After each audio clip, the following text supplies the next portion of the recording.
Teach you present continuous.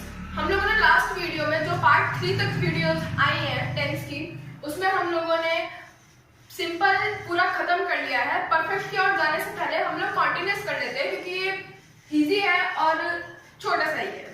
Okay, तो continuous, present continuous. Continuous का मतलब जो कोई ऑनगोइंग प्रोसेस है, जो चल रहा है। प्रेजेंट का मतलब जो प्रेजेंट में चल रहा है। ऐसे सेंटेंस जिनके लास्ट में रहा है, रही है और रहे हैं आए, वो प्रेजेंट कॉन्टिन्यूअस टेंस के होते हैं। अब अफर्मेटिव सेंटेंसेस में इसका क्या रूल होता है? अफर्मेटिव मतलब ना तो इसमें कोई नकारात्मक बात हुई हो, ना ही कोई प्रश्नवाचक हुई हो। अफर्मेटिव का मतलब जिसमें सिंपल सीधी बात कही गई हो बस। तो उसमें रूल क्या होता है? सब्जेक्ट प्लस इज, एम या आर। इज, एम या आर तीनों में से कोई एक। अच्छा, उसके बाद वर्ब की आईएनजी प्लस ऑब्जेक्ट। ठीक है, आप लोगों को तो पता ही होगा ना इज एम आर किसके साथ आता है। कोई बात नहीं, मैं एक बार बता देती हूँ। आई के साथ खाली एम आएगा और ही, शी, इट के साथ इज, और जो प्लूरल सब्जेक्ट है जैसे यू, वी, दे, इनके साथ आर आएगा। ये सब्जेक्ट के अकॉर्डिंग हम लोग सहायक क्रिया लेंगे, हेल्पिंग वर्ब, और मेन वर्ब में वर्ब की आईएनजी, वर्ब की आईएनजी V1 और आईएनजी प्लस ऑब्जेक्ट। क्लियर है? अब हम एक एग्जांपल ले लेते हैं, जैसे राम एक पत्र लिख रहा है। रहा है प्रेजेंट कॉन्टिन्यूअस। कौन? राम। तो हम ऐसे कैसे बनाएंगे सेंटेंसेस? राम ही है तो उसके साथ इज, क्रिया क्या है? लिख रहा है, तो राइटिंग, राम इज राइटिंग एक पत्र, a letter. Ram is writing a letter. Next we have गाय घास चर रही है। ठीक है, तो इसका मतलब काउ, काउ इट है तो काउ इज, चल रही है को बोलते हैं grazing. Grazing, cow is grazing the grass. घास चल रही है, घास को grass. Clear? Next we have लड़के खेल रहे हैं। तो कौन खेल रहे हैं? Present continuous. कौन? लड़के। तो लड़के क्या है? बॉयज। अब बॉयज है यहाँ पे, मतलब बॉयज तो है, ठीक है मैम, इज आएगा, आपने ही बताया, पर बॉयज है तो प्लूरल, तो प्लूरल के साथ कौन सा? आर। बॉयज आर खेल रहे के लिए playing, boys are playing. Clear? Next है बच्चे गाना गा रहे हैं। रहे हैं प्रेजेंट कॉन्टिन्यूअस। बच्चे, बच्चे, अच्छा बच्चों के लिए चिल्ड्रन। बच्चों का प्लूरल चिल्ड्रंस नहीं, चिल्ड्रन, क्योंकि चाइल्ड होता है बच्चा और चिल्ड्रन होता है उसका प्लूरल, तो प्लूरल का प्लूरल हम लोग नहीं बना सकते, तो इस खाली चिल्ड्रन। चिल्ड्रन गा रहे हैं, चिल्ड्रन ऑलरेडी प्लूरल है तो आर। चिल्ड्रन आर, गाना मतलब singing, song. Children are singing song. बच्चे गाना गा रहे हैं। क्लियर? एक बार और देख लीजिए, मैंने क्या बताया? प्रेजेंट कॉन्टिन्यूअस जो सेंटेंस के लास्ट में रहा है, रही है और रहे हैं आ रहा हो, उसका अफर्मेटिव का रूल होता है subject plus is am are plus verb की आईएनजी प्लस ऑब्जेक्ट। अब मैम इज एम आर के साथ लगेगा तो एम लगेगा खाली आई के साथ, बाकी जो सब्जेक्ट सिंगुलर होंगे उसके साथ इज और जो प्लूरल होंगे वो आर। राम एक पत्र लिख रहा है, राम सिंगुलर है तो Ram is writing a letter. गाय घास चर रही है, गाय एक है सिंगुलर तो cow is grazing the grass. लड़के खेल रहे हैं, बॉयज आर प्लेइंग। बच्चे गाना गा रहे हैं, children are singing song. Okay, तो ये था अफर्मेटिव का प्रेजेंट कॉन्टिन्यूअस। अफर्मेटिव के बाद अब बढ़ते हैं नेगेटिव और इंटरोगेटिव की ओर। तो नेगेटिव जिनमें नकारात्मक बात हुई है बहुत बार बता चुके हैं हम लोग, ये आपको सिंपल में बताया था। तो ऐसे ही कॉन्टिन्यूअस में है, तो इसका रूल क्या है? Subject plus is am are plus not plus verb की आईएनजी प्लस ऑब्जेक्ट। ठीक है, तो मैं के लिए आई के साथ मैंने बताया आपको सिर्फ एम ही आएगा, ना तो इज आएगा ना आर आएगा। तो आई एम जा रहा, गोइंग, जाना गो, और वर्ब क्या I N G going. I am, going से पहले नॉट लगाएंगे क्योंकि ये नेगेटिव है, तो I am not going to Mumbai. Clear? बहुत इजी है। हमको क्या बोलते हैं? वी। वी के साथ क्या लगाएंगे? आर, क्योंकि वी क्या है? Plural subject. तो वी आर नॉट, नहीं के लिए नॉट, जा रहे going to school. We are not going to school. Clear? Next है वह अपनी गुड़िया से नहीं खेल रही है। तो वह के लिए शी, खेल रही है क्योंकि लड़की होगी, शी के साथ इज, नॉट, खेलने को playing, she is not playing अब अपनी गुड़िया के साथ with her doll. Clear? She is not playing with her doll.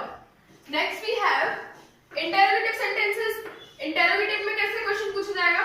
जो सहायक क्रिया होंगी, हेल्पिंग वर्ब, उनको पहले ले लिया जाएगा, is am are, is am या आर, फिर उसके बाद सब्जेक्ट लेंगे, फिर वर्ब की first form, then object. Okay? क्या? तो पहले इसमें हम लोग क्या ढूंढेंगे? सब्जेक्ट। सब्जेक्ट क्या है? लड़कियां, तो गर्ल्स। गर्ल्स के साथ प्लूरल सब्जेक्ट है गर्ल्स, आर गर्ल्स क्या कर रही हैं? पढ़ रही हैं। पढ़ने को स्टडी, उसमें लगाएंगे आईएनजी। आर गर्ल्स स्टडिंग कमरे में, inside the room, question mark. Clear? Next है क्या शाम पत्र लिख रहा है? तो क्या शाम,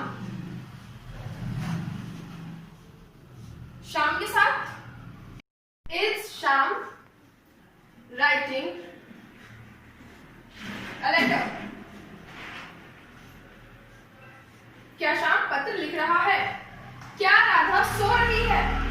सोना क्रिया है, तो क्या पहले राधा हमारे सब्जेक्ट है, राधा के साथ इज राधा, सोना स्लीपिंग, सो रही है, क्रिया स्लीप और I N G sleeping, is Radha sleeping. तो ये हुआ हमारा प्रेजेंट कॉन्टिन्यूअस का नेगेटिव और इंटरोगेटिव। एक बार और देख लीजिए। नेगेटिव का रूल क्या होता है? Subject plus is am are plus not plus verb के आईएनजी प्लस ऑब्जेक्ट। मैं मुंबई नहीं जा रहा हूं, I am not going to Mumbai. हम स्कूल नहीं जा रहे हैं, we are not going to school. वह अपनी गुड़िया से नहीं खेल रही है, शी इज नॉट प्लेइंग अपनी गुड़िया से विद हर डॉल। क्या इंटरोगेटिव के लिए क्या आएगा? Is am are plus subject plus verb के आईएनजी प्लस ऑब्जेक्ट। ठीक है? तो कोई पहला एग्जांपल है, क्या लड़कियां कमरे में पढ़ रही हैं? तो are girls studying inside the room. क्या शाम पत्र लिख रहा है? Is Sham writing a letter? The next we have क्या राधा सो रही है? Is Radha sleeping? तो ये हुआ हमारा प्रेजेंट कॉन्टिन्यूअस, यहाँ पे खत्म होता है और अगली वीडियो में ठीक है। पास्ट कॉन्टिन्यूअस कैसे स्ट्रक्चर होता है? जिसके लास्ट में सेंटेंस में रहा था, रही थी और रहे थे आ रहा हो। ठीक है? तो एफर्मेटिव में पास्ट कॉन्टिन्यूअस का क्या रूल होता है? सब्जेक्ट प्लस was या verb प्लस वर्ब की आईएनजी प्लस ऑब्जेक्ट। तो अब इसमें was या verb किसके साथ लगेगा? सिंगुलर सब्जेक्ट के साथ was, प्लूरल सब्जेक्ट के साथ verb। ठीक है? तो मोर जंगल में नाच रहे थे, बहुत सारे मोर थे, तो पिकॉक्स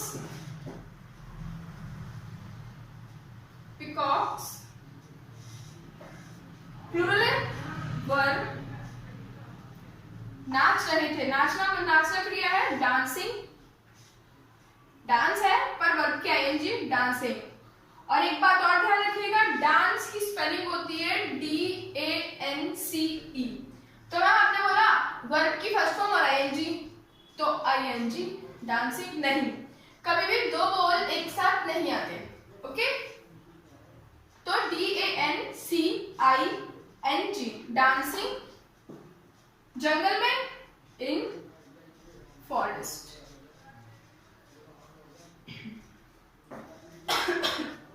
नेक्स्ट है अध्यापिका पाठ पढ़ा रही थी। रही थी, ठीक है, अध्यापिका मतलब टीचर। टीचर होगी या तो सिंगुलर टीचर होगी, सॉरी, या तो मेल हो या फीमेल टीचर ही होगी, पर अध्यापिका है तो टीचर।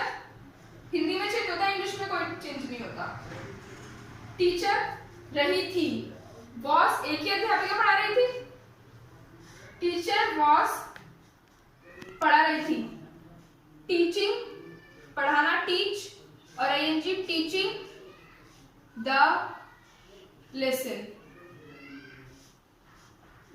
ठीक है, नेक्स्ट है रोहन और सोहन किताब लिख रहे थे। रहे थे सब पता चला, कौन सा टेंस, पास्ट कंटिन्यूअस।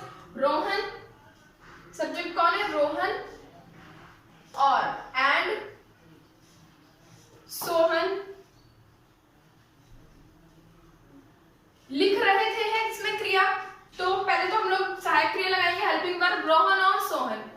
तो Rohan and Sohan were, was नहीं वर, क्योंकि दो सब्जेक्ट है, प्लूरल हो गए सब्जेक्ट, तो plural helping verb were. Rohan and Sohan were लिख रहे थे को राइटिंग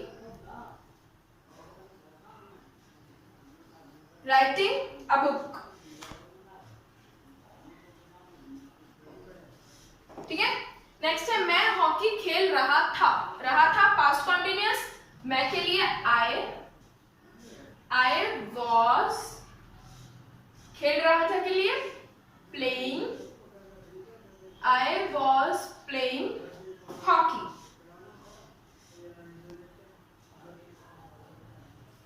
समझ में आया? पास्ट कंटिन्यूअस के नेगेटिव और इंटरोगेटिव सेंटेंसेस।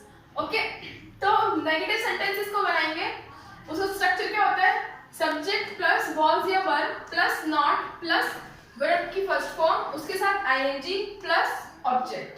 ठीक है, तो कविता खाना नहीं खा रही थी। अब इसे कैसे बनाएंगे, कविता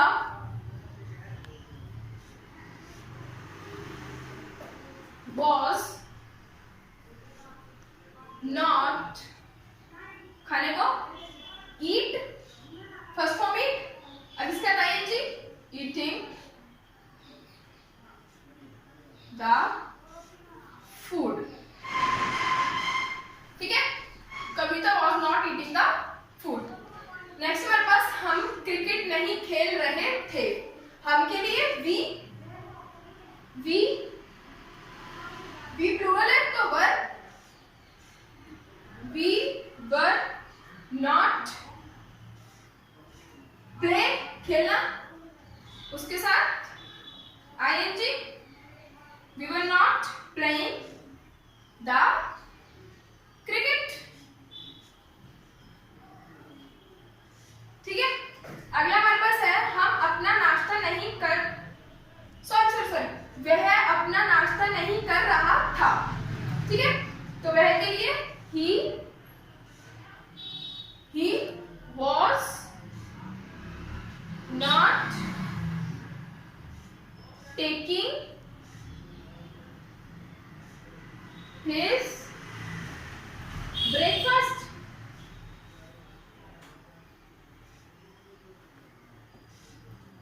समझे? अगला है इंटरोगेटिव। इंटरोगेटिव में पहले was या verb plus subject plus verb की फर्स्ट फॉर्म, उसके साथ ING प्लस ऑब्जेक्ट। ठीक है, तो क्या, सॉरी, इसमें अब पहले हम लोग पकड़ेंगे इसका सब्जेक्ट। सब्जेक्ट क्या है, वह, क्या वह अपना कार्य कर रहा था, तो वह के लिए he, तो he से पहले सब्जेक्ट हो गया, he के साथ he के अकॉर्डिंग was he, वर्ब क्या है, कर रहा था, डूइंग, डू करना मतलब डू, और ING डूइंग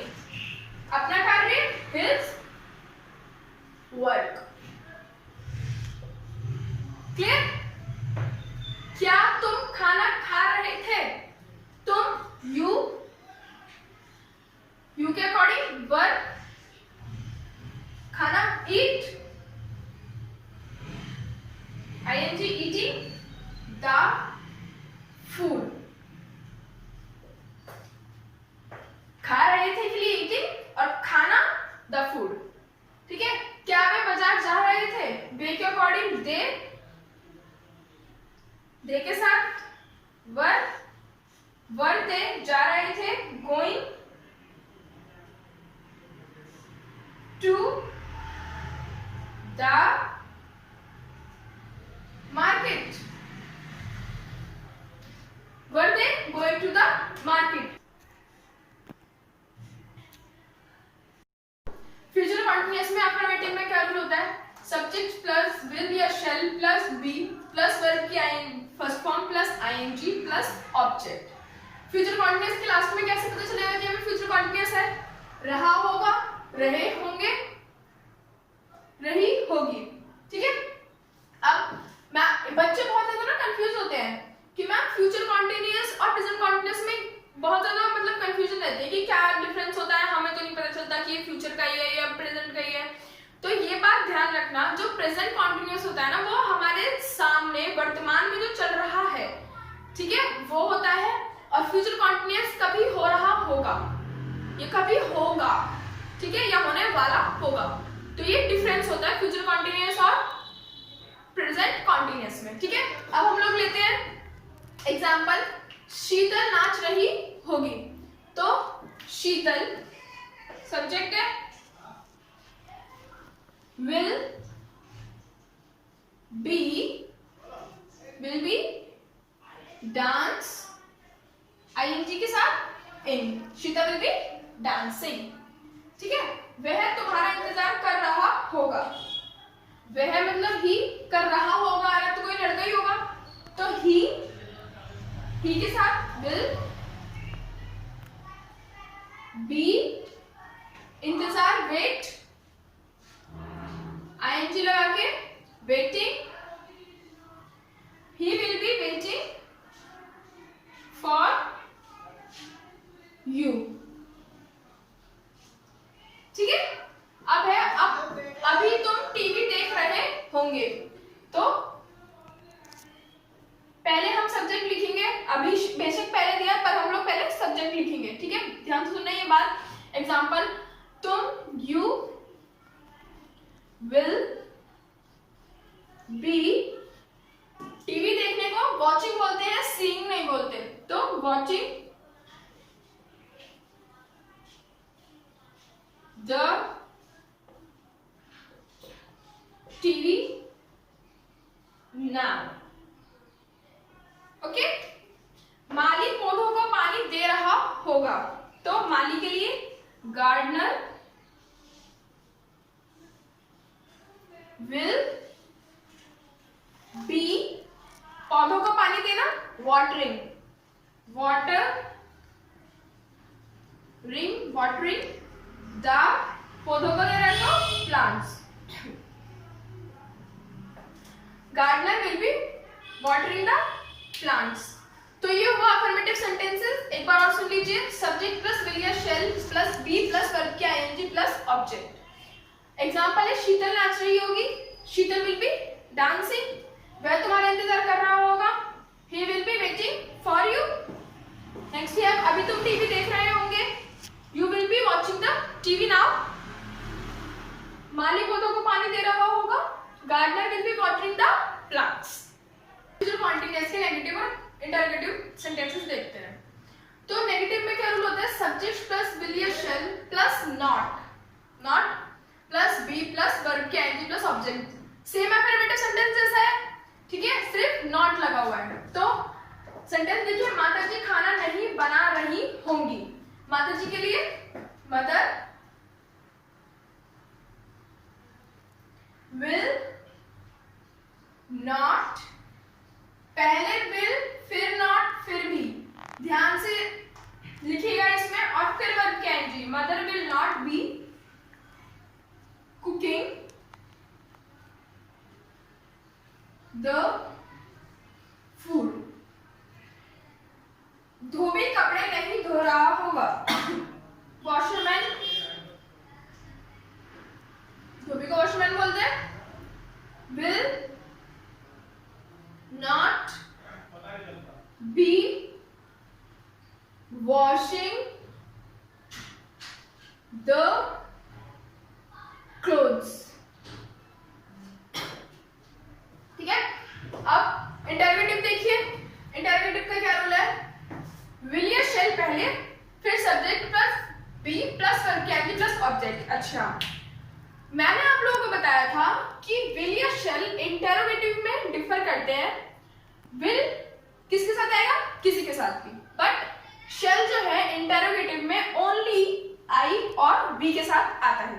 ठीक है, तो बंदर, मंकी, क्वेश्चन क्या है? क्या बंदर पेड़ से कूद रहा होगा? तो एक ही बंदर है, तो मंकी, मंकी के साथ विल मंकी, फिर बी, फिर आईएनजी, कूदना मतलब जंप, तो जंपिंग, पेड़ से तो फ्रॉम द ट्री। ठीक है, क्या मैं गांव जा रहा होऊंगा? तो shall I be going to the village? Interrogative है तो क्वेश्चन मार्क। ठीक है, एक बार और देख लीजिए। नेगेटिव तो हो गया। नेगेटिव देखिए, सब्जेक्ट प्लस विल या shall plus be plus verb की फर्स्ट फॉर्म के साथ एनजी प्लस ऑब्जेक्ट। माता जी खाना नहीं बना रही होंगी। Mother will not be cooking the food. धोबी कपड़े नहीं धो रहा होगा। धोबी को क्या बोलते हैं? Washerman will not B washing the clothes. ठीक है, next you have interrogative sentences जिसमें विल या शैल पहले आएगा, फिर सब्जेक्ट प्लस फिर बी प्लस वर्ब के आगे प्लस ऑब्जेक्ट। अभी आप लोग थोड़ा कंफ्यूज हो गए होंगे क्योंकि सिंपल पास्ट या सिंपल प्रेजेंट, सिंपल फ्यूचर में बहुत इजी था सब कुछ ऐसा नहीं था। पर आप जैसे अब हम लोग अगले टाइप्स पे जाएंगे तो सेंटेंसेस थोड़े थोड़े तो बड़े होते जाएंगे। ठीक है, तो अब इसमें आपको ध्यान रखना पड़ेगा कि कब आपको हेल्पिंग वर्ब पहले लगानी है। ये तो सबको पता है, इंटरोगेटिव में हम लोग हेल्पिंग वर्ब पहले लगाएंगे, सब्जेक्ट लगाएंगे। पर सिर्फ और सिर्फ फ्यूचर में क्या चेंज हो रहा है? बी आ रहा है, तो इस बी की पोजीशन आपको याद रखनी है। ठीक है, सब्जेक्ट के बाद भी प्लस वर्ब के आईएनजी प्लस ऑब्जेक्ट, क्योंकि ये इंटरोगेटिव सेंटेंस है। तो क्या बंदर पेड़ से कूद रहा होगा? Will monkey be jumping from the tree? Okay, क्या मैं गांव जा रहा होगा? Shall I be going to the village? ठीक है, तो ये हुआ फ्यूचर कॉन्टिन्यूअस। तो अब हम लोगों ने पार्ट 3 तक सिंपल खत्म कर लिया था और अब हम लोगों ने इस टेंस पार्ट 4 में फ्यूचर कॉन्टिन्यूअस, प्रेजेंट कॉन्टिन्यूअस और पास्ट कॉन्टिन्यूअस भी खत्म कर लिया है। अब हम लोग नेक्स्ट वीडियो में परफेक्ट की तरफ चलेंगे। बाकी आप लोग पीछे की वीडियोस भी देखते रहिए, ध्यान रखते रहिए। जब तक ये टेंसेस आप लोग रिवाइज नहीं करेंगे तब तक आप लोगों को समझ भी नहीं आएंगे। हम लोग ऐसे ही आगे बढ़ते रहेंगे, रूल्स भी थोड़े थोड़े बढ़ते रहेंगे, सब में चेंजेस आते रहेंगे। पर घबराइएगा मत, सब याद हो जाएगा, सब समझ में आएगा। और अगर आपको कुछ समझ नहीं आता है तो हम है ना यहाँ पे, आप लोग कमेंट बॉक्स में कमेंट करिए, आपको जिस भी चीज में डाउट होती है और आपके डाउट सारे क्लियर होंगे हर वीडियो में। बाकी लाइक करिए, वीडियो शेयर करिए, जितना हो सकता है शेयर करिए। जितने बच्चे देखेंगे उतना ही आप लोगों को भी अच्छा लगेगा और हमें भी अच्छा लगेगा। ठीक है, तो ये होता है खत्म। नेक्स्ट वीडियो में हम लोग परफेक्ट से कंटिन्यू करेंगे। Do like, comment, share. Okay, thank you.